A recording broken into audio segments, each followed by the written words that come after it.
Daniel Prescott threw his wife, Alice, into a freezing New York rainstorm with a settlement of exactly $0, believing her silence was submission. He saw her as a penniless orphan he could easily replace with a younger model. He was fatally mistaken. The woman he had forced to scrub his floors was not just a housewife. She was a force of nature in hiding. When she finally revealed her true name in court, the blood didn't just drain from Daniel's face, it froze the entire room. You are not ready for who she really is. The sound of the Patek Philippe watch hitting the marble countertop echoed like a gunshot in the silent penthouse. "Take it," Daniel Prescott said, his voice devoid of the warmth it had held 3 years ago. "Sell it. That's your severance package. Now get out." Alice stood near the floor-to-ceiling windows of the penthouse overlooking Central Park. Outside, a torrential October storm was battering the city, turning the skyline into a blur of grey and angry charcoal. She looked down at the watch, a gift she had bought him with money she saved from her allowance, and then up at the man she had loved for 5 years. Daniel wasn't looking at her. He was adjusting the cuffs of his bespoke suit, checking his reflection in the darkened glass. At 34, he was the CEO of Prescott Mining, a company that had quadrupled in value since their marriage. He looked powerful, untouchable, and utterly bored. "Daniel," Alice whispered, her voice trembling not with fear, but with a shock so cold it felt like hypothermia. "It's 11 p.m. It's pouring rain. I have nowhere to go." "Not my problem," a sharp, aristocratic voice cut in from the hallway. Beatrice Prescott, Daniel's mother, walked into the living room. She was holding a glass of champagne, the bubbles catching the light of the chandelier. She didn't look at Alice. She looked through her, as if Alice were a stain on the pristine white rug. "You've had a free ride for 3 years, Alice," Beatrice sneered, taking a sip. "You came from nothing. No parents, no lineage, no money. My son plucked you out of that diner in Brooklyn and gave you a life of luxury. And how do you repay him? By being inadequate." Alice's hands clenched at her sides. "Inadequate? I managed this household. I nursed you, Beatrice, through your hip surgery when no nurse would tolerate your abuse. I helped Daniel organize the merger with the structural data I'd—" "Stop lying!" Daniel spun around, his eyes flashing with irritation. "You organized nothing. You're a high school graduate, Alice. You made coffee. That's it. My lawyers did the merger. Don't take credit for intellect you don't possess." He walked over to the coffee table and picked up a thick stack of documents. "This," Daniel said, slapping the papers against his palm, "is the divorce filing, and the enforcement of the prenuptial agreement you signed." "I signed it because I loved you," Alice said softly. "I didn't care about the money."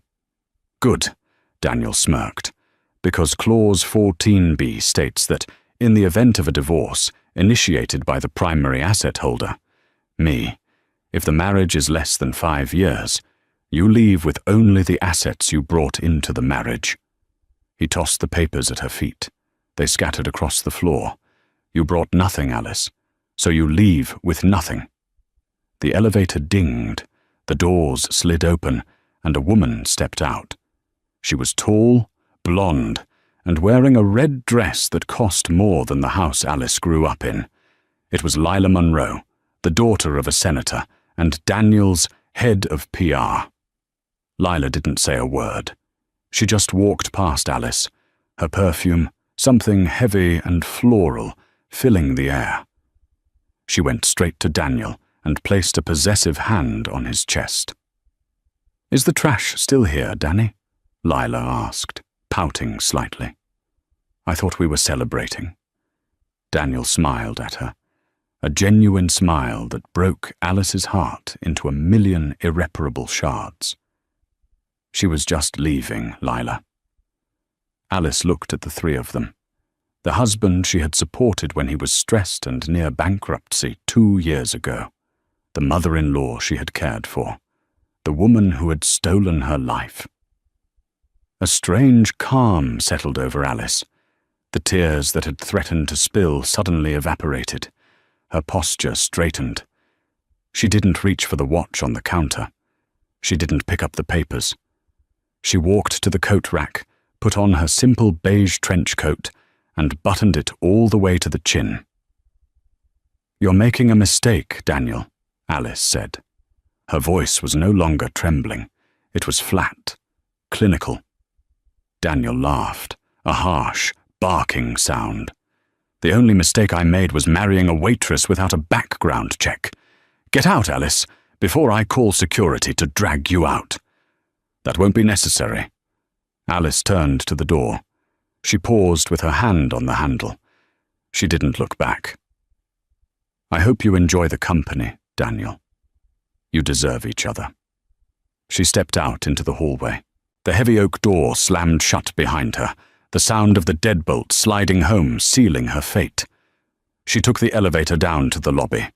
The doorman, a kind man named Henry, who had always liked her, looked at her with concern. "Mrs. Prescott? It's a hurricane out there. Do you need a car?" "I'm not Mrs. Prescott anymore, Henry," she said softly. "And no, I'll walk." She pushed open the lobby doors and the wind hit her like a physical blow. The rain soaked her instantly. She had no umbrella, no phone. Daniel had paid for it, so he had kept it. No cash, and nowhere to sleep. She walked 3 blocks, her cheap canvas shoes squelching in the puddles. She found a bus stop shelter and sat down on the cold metal bench, shivering. She sat there for 20 minutes, watching the limousine splash by. Then she reached into the hidden inner pocket of her trench coat. She pulled out a small, burner flip phone. It was an old device, one she had kept hidden for 3 years. She powered it on. The battery was at 12%. She dialed a number from memory, a number that hadn't been called in a very long time. It rang once, twice. "This is the private line of Arthur Sterling," a gruff, deep voice answered. "Who is this?" Alice took a deep breath, watching the rain wash away the dirt of the last 3 years. "Uncle Arthur," she said. "It's Alice. Initiate Protocol 0. I'm coming home." There was a pause on the other end, followed by the sound of a chair scraping back, and a heavy exhale of relief. "My God, kid, we thought you were dead. Where are you?" "New York," Alice said, her eyes fixing on the distant lights of the Prescott Tower. "And Arthur, get the legal team ready. The sharks are circling, but they don't know they're in the water with a Leviathan." The next 3 weeks were a blur of tabloid humiliation for the discarded Cinderella. Daniel's PR machine, led efficiently by Lila, went to work immediately. They planted stories in the New York Chronicle and the Daily Post. The headlines were brutal. "Gold digger dumped. How Alice Hale tried to swindle the Prescott fortune. From diner to divorce, the waitress who wanted it all." They painted her as lazy, uneducated, and potentially unfaithful. They claimed she had tried to steal company secrets. They claimed she was unstable. Alice read none of it. She was staying in a suite at the Pierre Hotel, paid for by a shell corporation that couldn't be traced back to her. She hadn't left the room in days. Arthur Sterling sat across from her, his white hair perfectly coiffed, his 3-piece suit impeccable. Arthur wasn't just an uncle. He was the managing partner of Sterling, Hunt and Associates, the most feared corporate law firm in London and Zurich. "They have filed for a court date on November 15th, Arthur said, reviewing a dossier. "They want to expedite the divorce. Daniel wants to marry Lila by Christmas. They are petitioning for an annulment based on fraud, claiming you misrepresented your background to entrap him." Alice sat by the window, sipping Earl Grey tea. She looked different. The beige trench coat and simple dresses were gone. She was wearing a structured navy blazer, tailored trousers, and her hair, usually kept in a messy bun for Daniel's preference, was blown out straight and sharp. Fraud, Alice mused, a small, cold smile playing on her lips. That's ironic. They have no idea, do they? Arthur asked, looking at her over his spectacles. Daniel? Beatrice? The girl. They haven't done a deep background check? They did a standard check, Alice said. They found Alice Hale, born in Ohio, parents deceased in a car crash, worked as a waitress in Brooklyn. It's all true, legally. But it's not the whole truth, Arthur reminded her. No, it's not. Alice stood up and walked to the wall where Arthur had pinned up the organizational chart of Prescott Mining. When I met Daniel, Alice said, tracing the line of stock value, I wanted to be loved for me. Not for my name, not for the legacy. I wanted to know if a man could love a waitress with nothing to offer but her heart. And you got your answer, Arthur said gently. I did. Alice turned back to him. Her eyes were dry. The sadness was gone, replaced by a steely resolve that Arthur recognized. It was the same look her father used to have before he acquired a hostile competitor. Daniel thinks he built Prescott Mining, Alice said. He thinks his genius saved the company 2 years ago when they struck that lithium vein in Nevada. Arthur chuckled. The vein that the Geological Survey team, which we quietly funded and sent to him anonymously, found. Exactly, Alice said, and the bridge loan that stopped them from going under in 2023, the one from the anonymous angel investor in Zurich. That was your trust fund, Alice, Arthur said. You poured $40 million into his company to save his ego. I saved my husband, she corrected, or who I thought was my husband. She walked back to the table and picked up a heavy file. He wants a war, Arthur. He wants to drag Alice the waitress through the mud to show the world how powerful he is. He wants to strip me of my dignity because he thinks that's all I have left. She tossed the file to Arthur. Let's give him what he wants. Let him think he's winning. I want no settlements. I want no mediation. I want to go to court. Arthur raised an eyebrow. You want a public trial? It will be messy. I want it public, Alice said. I want the press there. I want the cameras. I want the shareholders of Prescott Mining to be present. Why? Because, Alice said, her voice dropping to a dangerous whisper, I don't just want a divorce, Arthur. I want a hostile takeover, and I'm going to do it while I'm on the stand. Arthur smiled, a shark-like grin that terrified his opponents. I'll file the response. We'll represent you? No, Alice said. If Sterling, Hunt and Associates represents me, they'll get suspicious. They know your firm. They know you only represent the European elite. Then who? I'll represent myself, Alice said. Let them think I'm too poor to afford a lawyer. Let Daniel's shark, Harrison Cole, think he's going to tear apart a helpless woman. It will make the moment I drop the hammer so much sweeter. Harrison Cole is vicious, Alice. He's known as the Butcher of Broadway. He will humiliate you. He can try, Alice said. She looked at her reflection in the mirror. The naive waitress was gone. Harrison Cole destroys victims, Arthur. But he's never faced a Winthrop. November 15th arrived with a biting chill that froze the puddles on the Manhattan sidewalks. The steps of the New York State Supreme Court were a circus. Daniel Prescott had ensured the media was there. He wanted this to be a public execution of his wife's character, a warning to anyone else who might try to claim a piece of his growing empire. He arrived in a convoy of 3 black SUVs. He stepped out first, looking every inch the billionaire victim, wearing a charcoal Tom Ford suit and sunglasses, despite the overcast sky. Lila Monroe was on his arm, dressed in a white suit that looked suspiciously like a bridal outfit. She waved to the paparazzi, flashing a smile that was practiced and predatory. Beatrice followed, looking grim and superior in mink. Inside courtroom 304, the gallery was packed. Shareholders, reporters from the Financial Times and TMZ alike, and curious onlookers filled every bench. The air smelled of wet wool and expensive cologne. "All rise," the bailiff bellowed. The Honourable Judge Harlan Banks took the bench. He was an older man, known for favouring the establishment, a detail Daniel's legal team had undoubtedly counted on.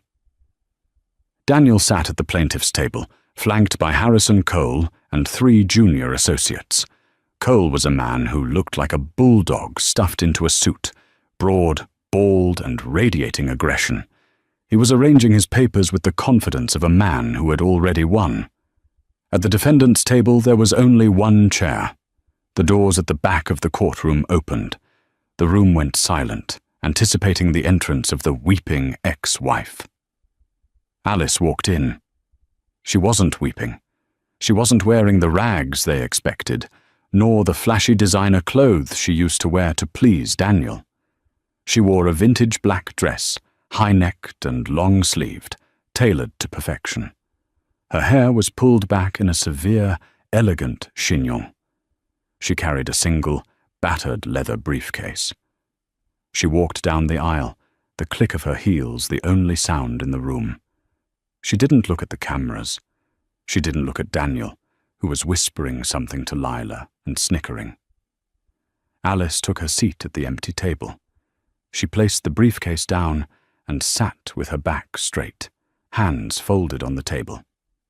"Case number 77B, Prescott v. Prescott," Judge Banks announced, looking over his reading glasses. "Counsel for the plaintiff?"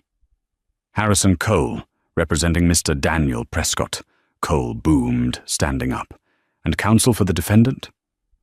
The judge looked at Alice, scanning the empty seats beside her. "Mrs. Prescott, is your attorney late?" Alice stood up slowly.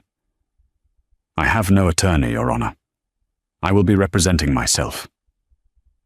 A ripple of laughter went through the gallery. Daniel shook his head, a pitying smile on his face. Cole actually chuckled audibly. "Mrs. Prescott," Judge Banks said, his tone condescending. "This is a high-stakes divorce, proceeding involving complex assets and prenuptial agreements. I strongly advise you to seek counsel. Mr. Prescott has employed one of the top firms in the city." "I am aware of Mr. Cole's reputation," Alice said, her voice clear and calm, carrying to the back of the room without a microphone. "But as my husband has frozen all my bank accounts and cancelled my credit cards, I cannot afford a retainer. Therefore, I must rely on my own capabilities." "Very well," the judge sighed, clearly annoyed at the prospect of a messy amateur trial. "But I will not grant leniency on procedure. Mr. Cole, your opening statement." Harrison Cole strode to the center of the floor, buttoning his jacket. He turned to the gallery, treating them like a jury. "Your Honor, this case is simple," Cole began, pacing. "It is a case of fraud. 3 years ago, Daniel Prescott, a man of vision and industry, met a woman. He believed her to be honest. He believed her to be supportive. He lifted her from poverty, gave her a home, clothes, jewelry, a life most only dream of. He pointed a thick finger at Alice. In return, she offered nothing, no support, no ambition. And when Mr. Prescott's company faced a crisis 2 years ago, she didn't offer help. She offered spending bills. She is a leech, Your Honor. And now that Mr. Prescott has rightfully ended this sham of a marriage, she refuses to leave quietly. She demands half of a fortune she didn't earn. We are here to enforce the prenuptial agreement and grant Mr. Prescott an annulment based on material misrepresentation. Cole paused for dramatic effect.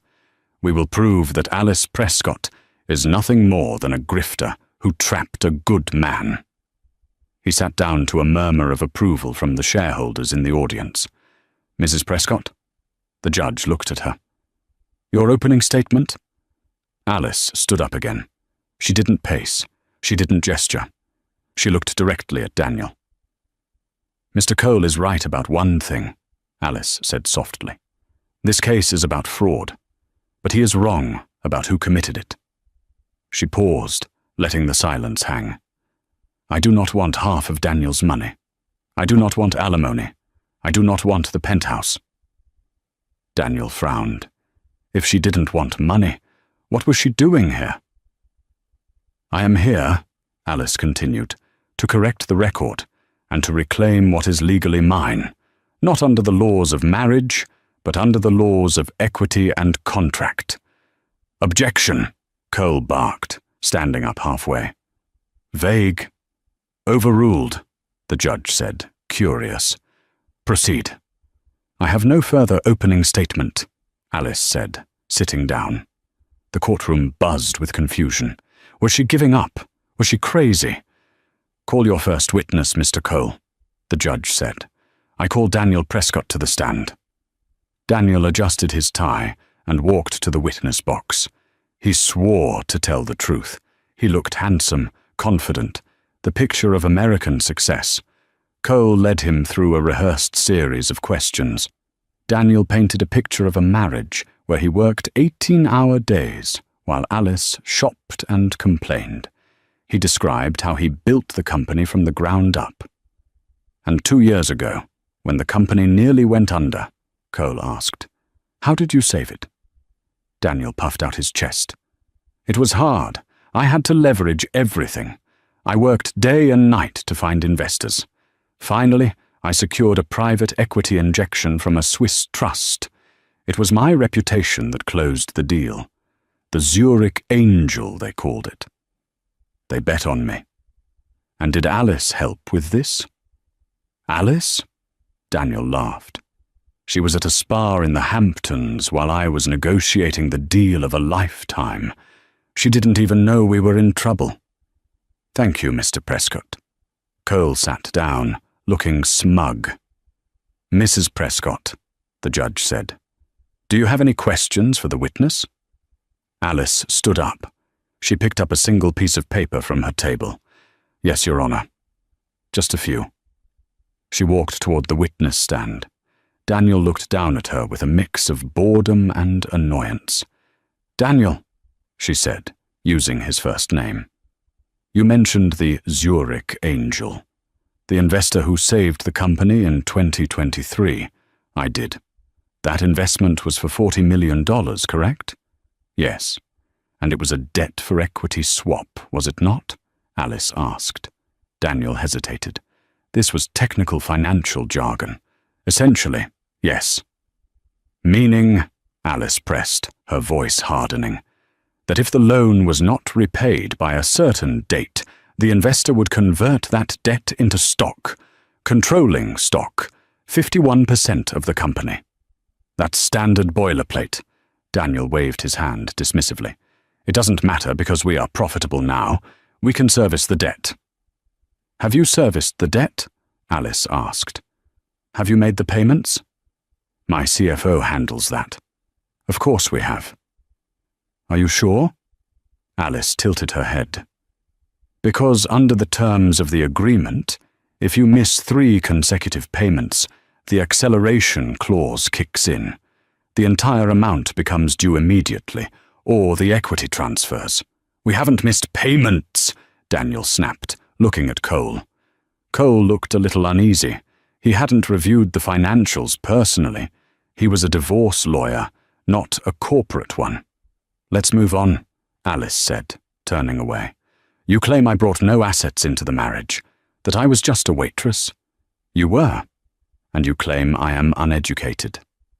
You have a high school diploma, Alice. Don't pretend you're a scholar. Okay.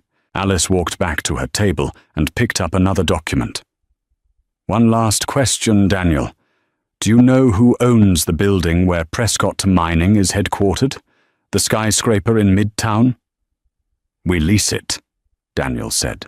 "From a holding company, Skyline Properties."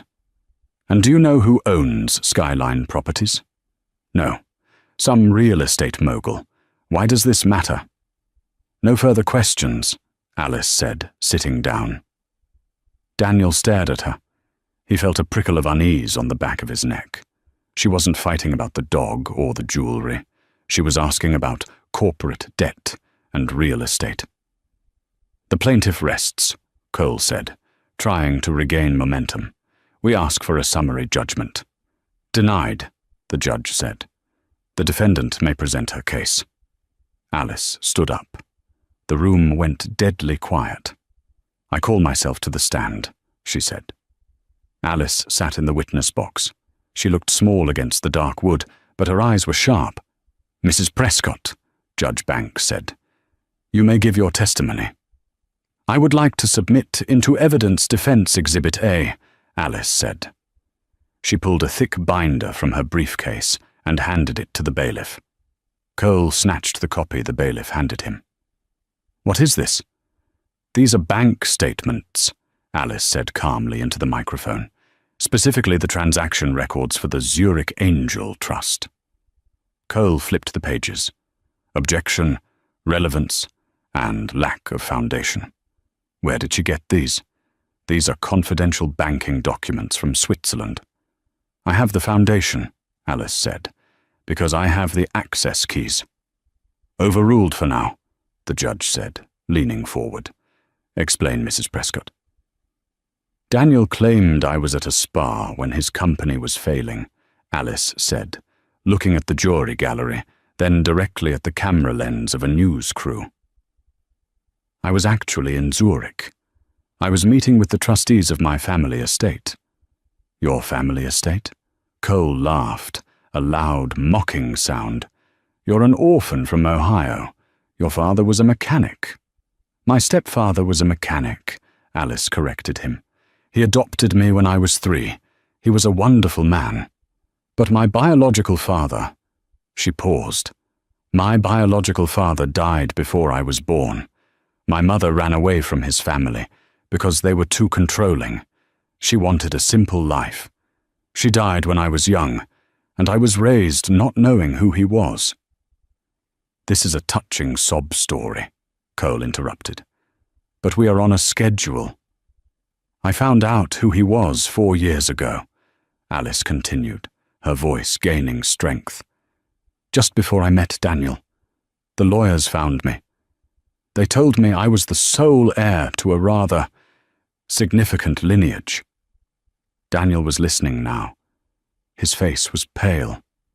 "I didn't want the money to change me," Alice said, "and I didn't want men to want me for it.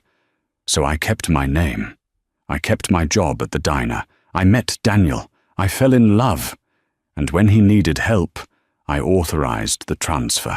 "Lies!" Daniel stood up, slamming his hand on the table. "She's lying. She's delusional. She doesn't have $40 million. "Mr. Prescott, sit down," the judge roared. "Mr. Cole," the judge said, "cross-examine the witness. Expose the lie if it is one." Cole walked up to the stand. He looked like a predator sensing blood. He thought she was bluffing. He thought this was a desperate Hail Mary. "Mrs. Prescott," Cole sneered, "you expect this court to believe that you, a woman who was scrubbing floors last week, are a secret heiress? Who was your father?" "I'll get to that," Alice said. "No, tell us now." "I want to finish discussing the debt," Alice said coolly. "Mr. Cole, did you check the payment records for the Prescott mining loan?"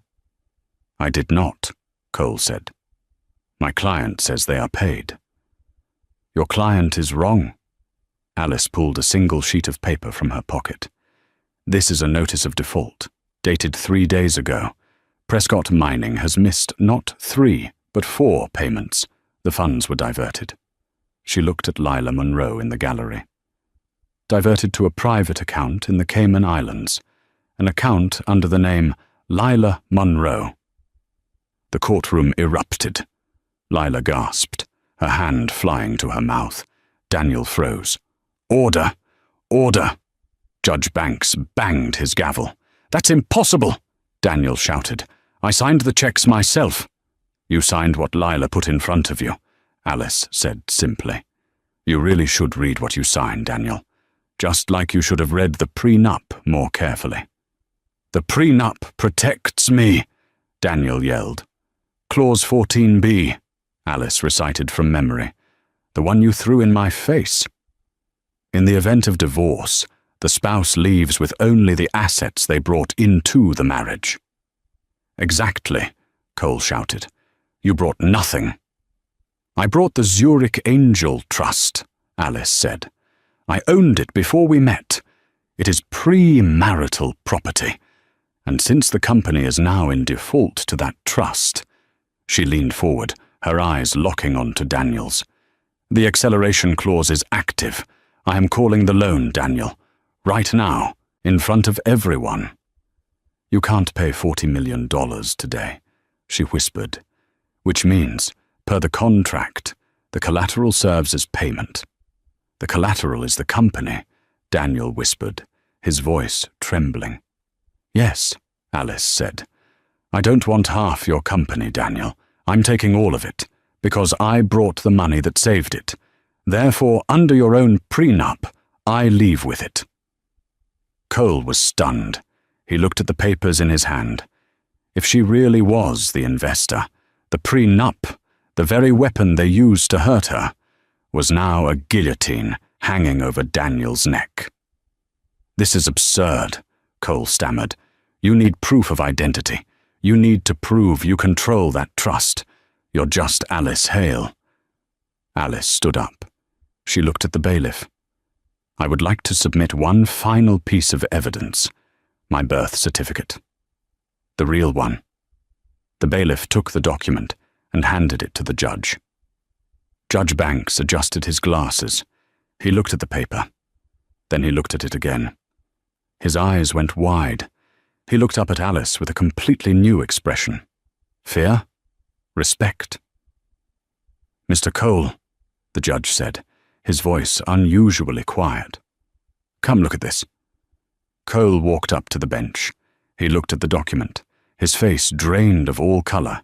He stepped back as if he had been physically struck. "Oh my God," Cole whispered. "Read it," Alice commanded. Her voice wasn't loud, but it had the weight of mountains. "Read the name on the certificate, Mr. Cole. Tell the court who I am." Cole looked at Daniel, who was shaking. Then he looked at the press. "The father's name." Cole's voice cracked. "The father's name is Alexander Vanderbilt." The silence in the courtroom was absolute. It was a vacuum. "Vanderbilt," someone whispered in the back. "Like the railroads? Like the billionaires?" "And my mother," Alice added, "was a Rothschild." She stepped down from the witness box and walked toward Daniel. "I am not Alice Hale," she said, her voice freezing the air in the room. "My name is Alice Vanderbilt Rothschild. I am the sole heir to two of the largest fortunes in history. My net worth isn't zero, Daniel. It's roughly $60 billion. She stood over him. He looked small, tiny. "You threw me out because you thought I was poor," she said. "You threw out a woman who could have bought your entire life with her pocket change." She turned to the stunned judge. "I own the debt. I own the building. And as of 5 minutes ago, my lawyers in Zurich have executed the collateral seizure. I own Prescott Mining." She looked at Lila, who was crying, her makeup running. "And regarding the embezzlement to Ms. Monroe's account, my team has already forwarded the evidence to the FBI. They are waiting in the lobby." Alice turned back to the camera. "You wanted to show, Daniel? You wanted to show the world how you treat the help?" She smiled, and it was terrifying. Class is dismissed. The courtroom was no longer a place of law. It was a crime scene.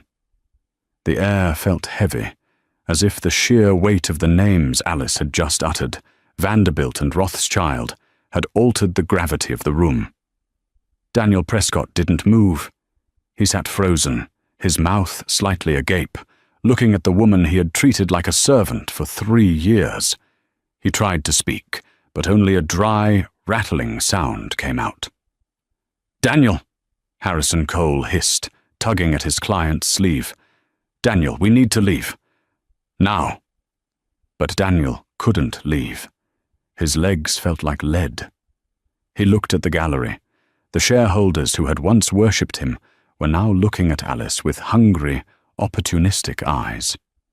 They didn't see a waitress anymore. They saw the sun, and they were desperate to be in its orbit. "Your Honor," Alice said, turning back to Judge Banks, who was still staring at her birth certificate as if it were a holy relic. "Since the ownership of the debt and the underlying assets is no longer in question, I move for an immediate stay on the divorce proceedings until the criminal investigation into Ms. Monroe is completed. I grant the stay," Judge Banks stammered. He looked at Daniel with a mixture of pity and contempt. "Mr. Prescott, I suggest you find a criminal defense attorney. And Mr. Cole, I suggest you check your own firm's liability regarding these fraudulent filings." As the judge's gavel hit the wood, the doors at the back of the courtroom burst open. 4 men in dark suits, FBI agents, marched down the center aisle. Lila Monroe screamed. It was a high, thin sound that cut through the murmurs of the crowd. "Daniel, do something!" she shrieked, as an agent reached for her arm. "Tell them it was your idea.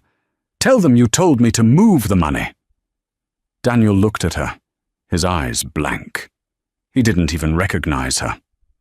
The woman who had been his head of PR and secret lover was now just another liability in a life that was rapidly disintegrating.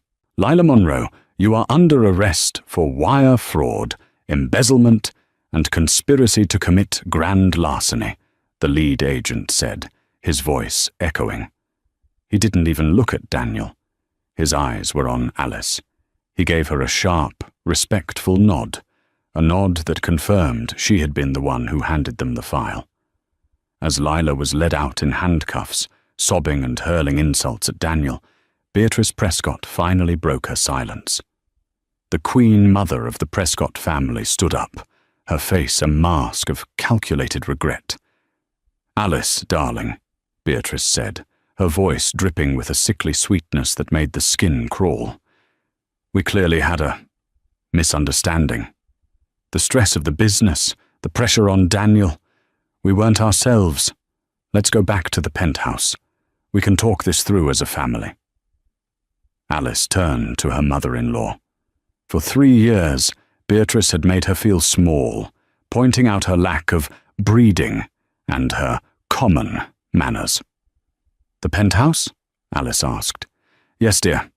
We'll have tea. We'll fix this." "You can't go to the penthouse, Beatrice," Alice said softly. "And why not?"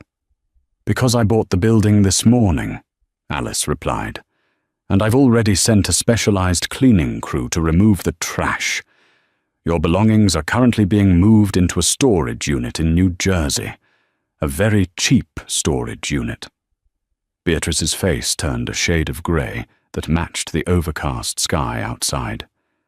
She collapsed back into her seat, the champagne and caviar life she had built on her son's stolen success vanishing in a single sentence. Alice walked over to Daniel. She leaned down, whispering so only he could hear. "You told me I leave with what I brought into the marriage, Daniel. I brought $40 million of my own blood and sweat. I brought a legacy you couldn't even dream of. I leave with my dignity. You leave with the Patek Philippe watch. It's on the counter, remember?" She stood up, straightened her blazer, and walked out of the courtroom.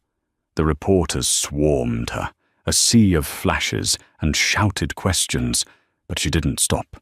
She walked straight to a waiting black Rolls-Royce, the real kind, with the tinted windows and the silent engine, where Arthur Sterling was holding the door. 24 hours later, the financial world was in a state of total upheaval. The Wall Street Journal headline read, "The Hidden Iris. Vanderbilt Rothschild Reclaims Empire." The stock for Prescott Mining had plummeted, then stabilized, and then surged to an all-time high as news broke that the company was being absorbed into Sterling Rothschild Holdings. Alice sat in a high-backed leather chair in a glass-walled office on the 80th floor of a building she now owned. Before her was a laptop showing the live feed of the New York Stock Exchange. "It's done," Arthur Sterling said, walking in with 2 glasses of scotch. "The board of directors voted unanimously this morning. Daniel Prescott has been removed as CEO with cause. No golden parachute, no severance. He's been barred from the building." Alice took a sip of the drink. It was a 50-year-old Macallan. It tasted like victory. "And the criminal charges?" she asked. "The FBI is looking into the bridge loan," Arthur said. "Since Daniel signed the documents claiming the funds were his own personal assets, which was a lie, they're looking at felony bank fraud. He's looking at 10 to 15 years. "Good." There was a knock on the door. A young assistant, looking terrified, stepped in. "Ms. Vanderbilt Rothschild, there is a man downstairs. He says he needs to see you. Security stopped him, but he's making a scene." "Daniel?" Alice guessed. "Yes, ma'am." Alice looked at Arthur. He shrugged. "Do you want me to have him removed?"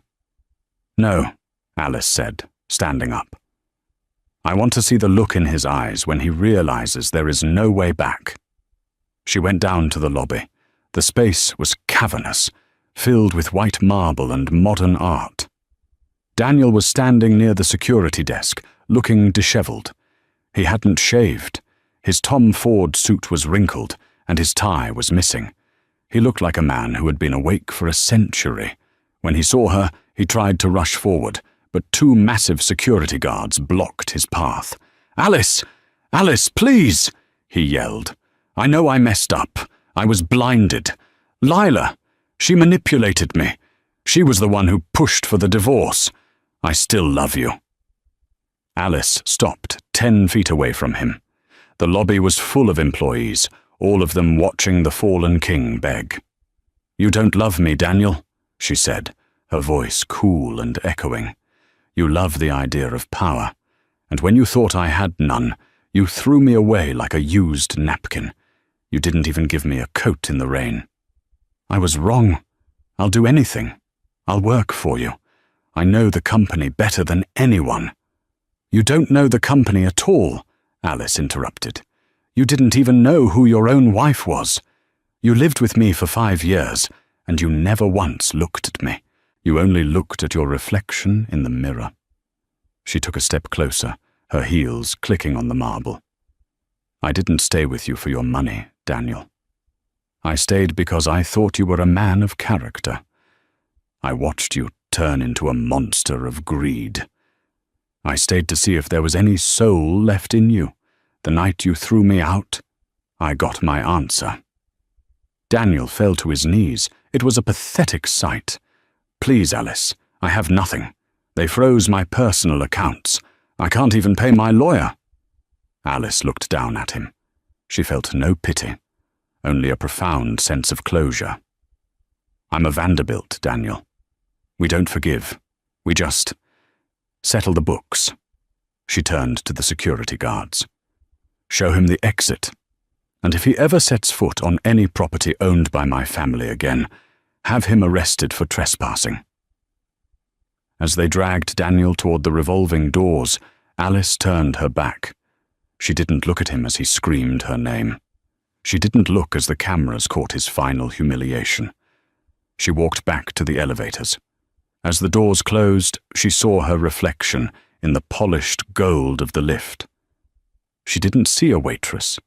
She didn't see a victim. She saw a woman who had finally claimed her throne. The transition from a woman who was nothing to a woman who owned everything was not as loud as the newspapers made it out to be. For Alice Vanderbilt Rothschild, the year following the trial was a study in silence, a profound, expensive, and restorative quiet. While the world's financial markets reeled from her emergence and the collapse of the Prescott name, Alice had retreated to a sanctuary of her own making. She sat on the expansive limestone terrace of her estate in the Hudson Valley. This was not a glass and steel penthouse designed to intimidate visitors. It was a sprawling, historic manor of field stone and oak, hidden behind 3 miles of private road and a security detail that was more sophisticated than that of some small nations. The air here didn't smell of New York exhaust and ambition. It smelled of damp cedar, wood smoke, and the turning of the seasons. Alice leaned back in a hand-carved Adirondack chair, a cashmere throw draped over her knees. In her hand was a thick, cream-colored envelope that had been delivered by a private courier. It was the final report from the liquidators regarding the estate of Daniel Prescott. She opened it, not with the hunger of a predator, but with the detached curiosity of an accountant. Daniel's fall had been total. The court had not been kind to a man who had attempted to use the legal system to facilitate what amounted to corporate theft. After the FBI moved in, the house of cards collapsed. The investigation into the Zurich Angel loan had revealed a web of lies Daniel had told his own board of directors. To save face, he had forged signatures and manipulated stock values. When Alice, the actual owner of that debt, called in the collateral, she hadn't just taken his company. She had taken his immunity. Daniel had been sentenced to 12 years in a federal penitentiary. The report mentioned that he was currently in a medium security facility in Pennsylvania. He had tried to file for bankruptcy to protect his remaining personal assets, but the civil suits Alice's team had launched on behalf of the defrauded shareholders had stripped him to the bone.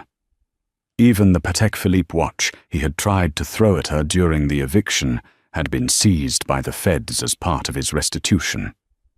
Alice turned the page to find a smaller, handwritten note tucked inside. It was from the warden's office, a courtesy notification that a prisoner had attempted to send her mail. Daniel had written to her 7 times in the last 3 months. The notes were always the same, a mixture of frantic apologies, recollections of their better times, and eventually the inevitable plea for her to use her influence to move him to a cushier facility. She didn't ask to see the letters. She didn't need to read his words to know they were hollow. Daniel Prescott didn't regret hurting her. He regretted being caught by someone more powerful than him. To him, love was always a transaction, and he was simply devastated that he had lost the trade. Then there was Beatrice. The grande dame of New York society had become its most cautionary tale. Alice had been surgical in her treatment of her former mother-in-law. She hadn't sent her to jail. That would have been too merciful. Instead, Alice had ensured that the social world Beatrice valued more than life itself became a vacuum. No one took her calls. No one invited her to the galas. The boutiques on Fifth Avenue that used to close their doors so she could shop in private now respectfully declined. Her credit cards. Beatrice was living in a small, 2-bedroom apartment in a nondescript part of Queens. It was clean, it was safe, but to a woman who once measured her worth by the height of her ceiling and the vintage of her wine, it was a tomb. She spent her days writing a memoir that no publisher would touch because the Vanderbilt Rothschild legal department had sent a preemptive, friendly reminder to every major house in the country regarding the laws of defamation and NDAs. Alice sipped her tea, her eyes tracking a red-tailed hawk circling over the valley. The sound of a gravel-crunching car interrupted her thoughts. A silver SUV pulled into the circular drive, and Arthur Sterling stepped out. He looked tired but energized, his briefcase bulging with the weight of a dozen new acquisitions. "The London markets are closed," Arthur said, walking onto the terrace and helping himself to a seat. The rebranding is complete. Prescott Mining is officially history. The new entity, Vanderbilt Ecological, is now the primary partner for the EU's Green Energy Initiative. He looked at Alice, his eyes softening. You've done more in 12 months than Daniel did in a decade. You didn't just take his company, Alice. You fixed it. I didn't do it to fix it, Arthur, she said softly. I did it because it belonged to me. My father's side of the family built this country on railroads and steel. My mother's side built it on banking. They were ruthless, yes, but they were never small. Daniel was small. He thought power was about shouting and throwing people out into the rain. He never understood that true power is the ability to change the world without saying a word. Arthur nodded, pulling a final document from his bag. There's one last thing. The penthouse on Fifth Avenue. The renovations are finished. The Beatrice aesthetic has been completely gutted. It's yours whenever you want it. Alice looked at the document, the deed to the place where she had once been treated like a servant in her own home. She thought about the white marble floors, the gold leaf ceilings, and the heavy oak door that had slammed shut behind her that rainy October night. Sell it, Alice said. Arthur paused, his pen mid-air. Sell it. It's arguably the most valuable piece of residential real estate in the Western Hemisphere. Sell it, she repeated, a ghost of a smile on her lips, and donate the proceeds to the Hale Foundation. I want it to go toward building shelters for women who have been displaced by domestic and financial abuse. I want them to have a place to go when they think they have nothing left. Arthur stared at her for a long moment, then smiled. The Hale name? Your stepfather's name. He was the only man who ever loved me when I actually had nothing, Alice said. Daniel married a waitress for her beauty and threw her out for her lack of status. My stepfather took in an orphan and gave her a name when he had nothing but a toolbox. The foundation will carry the name of a good man, the Vanderbilt name. That's just for the boardrooms. As Arthur left to execute her orders, the sun began to dip below the ridge of the Hudson Highlands, casting long, golden shadows across the lawn. Alice stood up and walked to the edge of the terrace. For the first time in her life, she didn't feel like a character in someone else's story. She wasn't a waitress, she wasn't a victim, and she wasn't just a secret heiress. She was a woman who had survived the storm by becoming the storm itself. She reached into her pocket and pulled out the small, cheap burner phone she had used that night at the bus stop. It was dead now, the battery long since drained. She looked at it for a moment, remembering the girl in the beige trench coat who had shivered in the rain, wondering if she would ever feel warm again. She placed the phone on the stone ledge and walked back into her house, leaving the past behind her in the dark. And that is the story of how the world's most powerful family hid in plain sight, and what happens when you mistake a lioness for a lamb. Daniel Prescott thought he was discarding a woman with no value, only to realize he had thrown away the very thing that kept him alive. It's a reminder that you never truly know who is standing across from you, and that the most dangerous person in the room is often the one you choose to ignore. If you enjoyed this story of justice, power, and the ultimate comeback, make sure to hit that like button right now. Don't forget to subscribe and turn on the notification bell so you never miss our deep dives into the lives of the world's most mysterious elite. Share this video with someone who needs to hear that your worth isn't defined by what you have, but by who you are.